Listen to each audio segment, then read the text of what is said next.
Pour ne rien manquer, abonnez-vous maintenant. Vraie Voix Sud Radio, le coup de projecteur des vraies voix. C'est ici que je la vis. Pour la première fois, l'étoile au prénom de Braise. Silence sur le plateau. Moteur. Et action. Cette bande-annonce du Mime et de l'Étoile, c'est magnifique. Le Puy du Fou, meilleur parc du monde, a battu donc son record de fréquentation cette année avec plus de 2,5 millions de visiteurs pour la saison. Nicolas Devilliers, merci. Bonsoir, merci d'être avec nous. Vous êtes président du Puy du Fou. Avant de revenir avec vous pour que vous nous expliquiez quelle image, Philippe, vous avez du Puy du Fou et de ces parcs. Une image extrêmement positive. Évidemment, je n'aime pas seulement les films qui ont été produits par le Puy du Fou que j'ai adoré, mais le Puy du Fou dépasse, si vous le permettez, Cécile, Philippe, l'interrogation formulée par Sud Radio. Ça n'est pas uniquement une affaire de plaisir, de distraction. Moi, je perçois le Puy du Fou comme une sorte d'incarnation miraculeuse de quelque chose qui rehausse, redresse la France et qui peut-être compense un petit peu ce dolorisme présidentiel que je trouve un peu compulsif. Je l'aime. Moi j'aime Philippe Bilger. J'adore comment Philippe Bilger est incapable de faire de l'idéologie avec le Puy du Fou. Je sais bien que tout le monde fait de l'idéologie avec du Puy du Fou. Alors c'est la gauchiste qui vous le dit. Je n'y vois aucune idéologie dans le Puy du Fou. Je trouve que c'est la beauté de l'histoire de France. J'aime bien les chouans. Après, on pourrait en discuter pendant des heures, mais le tempérament trempé des chouans, je trouve que moi, l'image qui me vient, j'y étais une seule fois au Puy du Fou il y a très longtemps, quand même, c'est la famille. Voilà, c'est la beauté de la mise en scène. Alors j'imagine que ça a progressé encore plus et c'est extrêmement familial. C'est quelque chose qu'on peut partager. De là à voir la grandeur de la France perdue et qu'on ne rêve que de voir revenir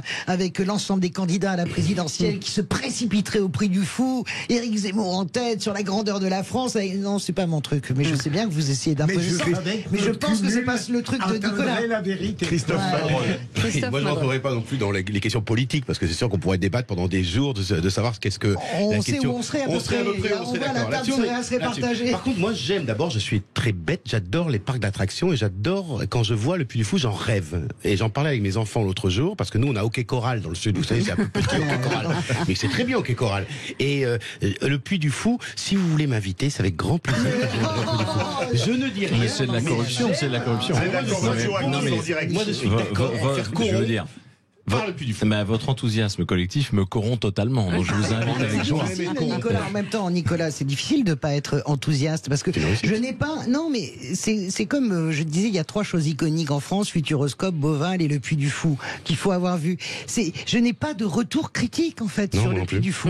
Je n'ai pas entendu quelqu'un qui sort du Puy du Fou et qui dit.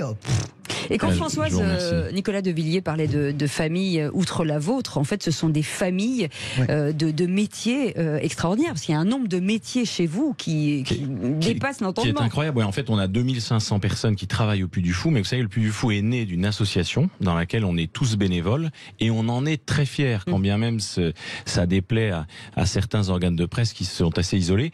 N'empêche qu'on est très fiers de ça, parce que grâce à ça, on a créé beaucoup d'emplois, on a créé beaucoup de richesses, et en effet, 450 métiers représentés au Puy du Fou, c'est énorme.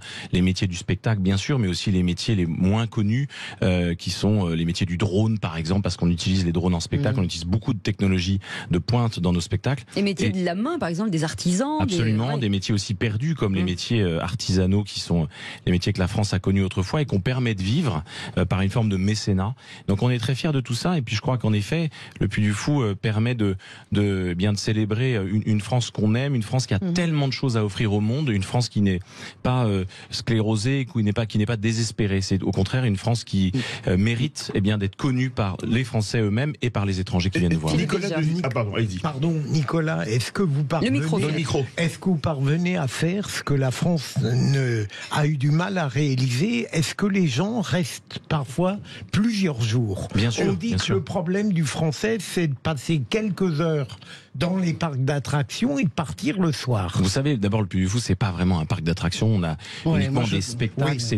C'est autre chose. On a inventé un modèle artistique différent. Et oui, les gens restent majoritairement 2 ou 3 jours. On a assez peu de visiteurs qui ne font qu'une seule journée maintenant, parce qu'on a tellement de spectacles qu'il faut au moins 2 jours, voire 3 pour voir tous nos spectacles. Et Nicolas, c'est magique parce que vous évoluez avec la société. C'est-à-dire que la technologie, toutes ces sociétés qui avancent et qui se modernisent, l'innovation, c'est tout le temps en fait. Absolument, l'innovation, elle est au cœur de notre stratégie créative.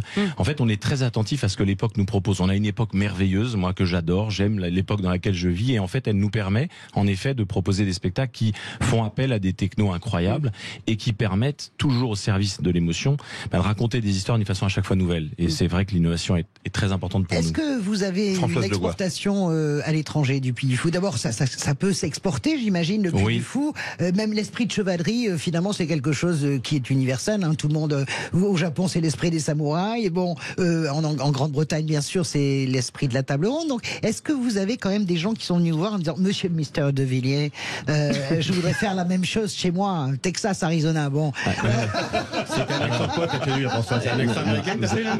Ouais, votre accent est sublime. On va vous embaucher dans Puy du Fou International parce que nous avons. Dans la question de la folie, elle est très forte. C'est pour ça que François aurait sa place chez nous parce qu'il faut un grain de folie pour travailler chez nous. Je pense qu'il faut être assez barjot, je pense. Est-ce qu'il y a des gens qui sont venus en disant, Nicolas, est-ce qu'on peut acheter le concept? Absolument. En fait, Puy du Fou s'est exporté parce que plein de gens sont venus nous voir de tous les pays du monde. C'est incroyable. On a une demande par semaine, si ce n'est davantage. Et donc, on s'est installé en Espagne. On a créé un Puy du Fou. On a aussi un spectacle aux Pays-Bas. On est en train de préparer des spectacles dans d'autres pays. Et là, on prépare l'installation d'un autre parc. Comment vous faites? Vous faites un parc en dur ou un parc éphémère? Ah non, c'est vraiment un parc en dur. C'est vraiment un Puy du Fou Espagna qui porte notre nom, qui porte notre marque, mais qui s'inspire de l'histoire espagnole et de la culture espagnole. Et ça se trouve Françoise, c'est où en Espagne? À Tolède, c'est au sud de Madrid. D'accord. Alors moi, en préparant l'émission, parce que j'ai préparé l'émission, j'ai vu que vous étiez exemplaire en matière de tri sélectif, au niveau de la nourriture, des circuits courts, etc. Absolument. Alors en tant qu'écologiste, ça m'intéresse parce que j'ai vu ça. J'ai été étonné que vous soyez intéressé aux questions écolo. Pourquoi poser la question, Nicolas. Non, parce que nous, on est des amoureux de la nature. Vous savez, il y a ceux qui parlent de l'écologie, il y a ceux qui agissent. Nous, notre idée, c'est que nous sommes au cœur de la nature, il faut la préserver. Elle nous appartient pas, cette nature. La forêt nous appartient pas. Les arbres centenaires, évidemment, ils étaient là avant nous. Donc, on a développé énormément d'actions dans ce sens-là, avec en effet le cycle de l'eau. On recycle intégralement les eaux usées. On a les filières courtes agricoles qui nous permettent de nourrir nos visiteurs avec de la nourriture qui vient de 2 à 3 kilomètres autour du site. C'est vous dire si on est vraiment très actif dans les circuits courts. Et en effet, le tri des déchets, on valorise plus de 80% de nos déchets. Donc, on est extrêmement actif dans ce domaine-là parce qu'on considère que la nature est un cadeau qu'il nous faut transmettre. Allez, même au niveau énergétique. Même au niveau énergétique avec l'énergie, bien sûr. Ça va dans le sens de l'histoire. 0826 300 300, Tony qui est avec nous. Tony, re-bienvenue. Oui, merci. C'est très français ce que je viens de dire. Tout à fait. Vous êtes déjà allé au Puy du Fou, Tony? Non, et d'ailleurs, moi je suis assez honoré d'être en antenne avec un De Villiers. Bon, bien que je connais bien, plus Philippe De Villiers, l'homme politique. Et je dis pas ça pour avoir 2 places au 26 rue. Non, je rigole. Vous madrolisez. Je les ai toujours pas les places. Et du coup, alors je vous avoue que moi c'est un projet. C'est vrai que c'est un budget aussi. En plus, d'après ce que j'ai compris, sur une journée c'est compliqué, donc il faut passer un petit week-end quand même. En plus, les ventres à fous, c'est un peu loin de chez moi. Enfin, il y a au moins 4 ou 5 cours de route, donc bon, voilà. Mais on va se le dire, les gens là, ils regardent pas l'amusement là. Là, ils essaient de remplir le frigo pour l'instant, donc et se déplacer. Donc c'est vrai que s'amuser, c'est un peu secondaire. Maintenant, moi, je suis pas pour la décroissance, mais peut-être qu'aussi on consomme des choses qui n'ont pas lieu d'être. Vous voyez, je veux dire, on est peut-être allé trop loin aussi dans la consommation de certains produits qui font qu'aujourd'hui, on arrive à avoir des forfaits à 70 € par mois ou 50 et on n'est pas capable de se faire plaisir. Faut aussi voir ce qu'on veut. Et puis peut-être qu'on est allé un peu trop loin dans la consommation, quoi. Ouais. La surconsommation. Vous restez avec nous, Tony. Philippe Bilger voulait. Oui, une question sur je voulais poser une question parce que on est la radio du rugby. Voilà. Demain, il y a l'ouverture de la Coupe du Monde de rugby. Est-ce que le Puy du Fou, c'est pas un peu les mêmes valeurs que le rugby? Complètement. Le terroir, etc. Et puis en plus, De Villiers, c'est un nom pour le Puy du Fou et pour les amateurs de rugby aussi. Absolument. Et puis Peter De Villiers, qui est un grand joueur. Non, en effet, le rugby, c'est très proche. Qui n'a rien à voir avec vous. On partage beaucoup de valeurs avec le rugby. On est très fan de La Rochelle, je le dis à ce micro, parce que c'est une grande équipe et avec un grand esprit. Parce que nous, on est les Toulousains. Je suis vraiment désolé, mais c'est normal. Moi, mon cœur est à La Rochelle. Voilà. J'ai une question, moi, par rapport à ce que disait notre auditeur Tony, que je trouve intéressante. Quand il dit c'est un vrai budget, comment vous travaillez sur les prix? Je pense que j'imagine que vous faites au maximum attention. Vous savez, notre force, c'est qu'en fait, on réinvestit 100% de nos bénéfices parce qu'on ne fait pas remonter de dividendes à des personnes physiques. Donc l'homme qui vous parle ne touche pas de dividendes, vous voyez. Et donc, de cette façon, en réinvestissant tout ce qu'on gagne, ça nous permet d'avoir des prix très bas. Et nous sommes le parc le moins cher de France de très loin. Donc vous arrivez à avoir des spectacles de niveau mondial pour un prix qui est en dessous de 50 €. Mais simplement, en dessous de 50 €, vous allez voir tous nos spectacles. Vous allez passer une journée complète. Donc c'est 42 € le prix de l'entrée. Donc c'est vrai qu'on arrive malgré tout à tenir le budget. Cela dit, Tony a raison, ça reste un budget. On est bien d'accord. Mais on n'est pas des robots, on est des êtres humains. On a aussi besoin de se détendre. On a aussi besoin de quitter les soucis du quotidien. Et le Puy du Fou sert à ça. Mais il faut que ça reste extrêmement accessible aux familles. Absolument. Est-ce qu'on peut lui offrir des places? Mais Tony, bien sûr, si ça lui fait plaisir, à partir du moment où il a appelé Sud Radio, il mérite bien quand même un petit coup de pouce. Mais pas comme ça. Allô, Sud Radio? Allô, Sud Radio, non, mais tu montes que vous montez le forfait pour Madrol. Non, c'est pas 42 € pour Madrol. C'est x10. Et donc, ça vous apprendra, Madrol. Et donc, Nicolas Devilliers vous offre vos places, cher Tony. Merci beaucoup. Merci beaucoup, honnêtement. Et je suis honoré aussi d'être à l'antenne avec Madame Degois.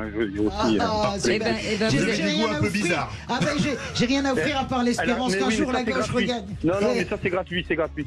Merci en tout cas, merci beaucoup. Merci Tony d'avoir appelé. Merci beaucoup Philippe Bilger. Merci beaucoup Françoise Degois. Merci beaucoup Christophe Madrol et merci beaucoup Nicolas Devilliers d'avoir été avec nous. Je vous rappelle, c'est le Puy du Fou. C'est quand même une gloire française. Si vous avez la possibilité d'y aller, allez-y. C'est extraordinaire. On se retrouve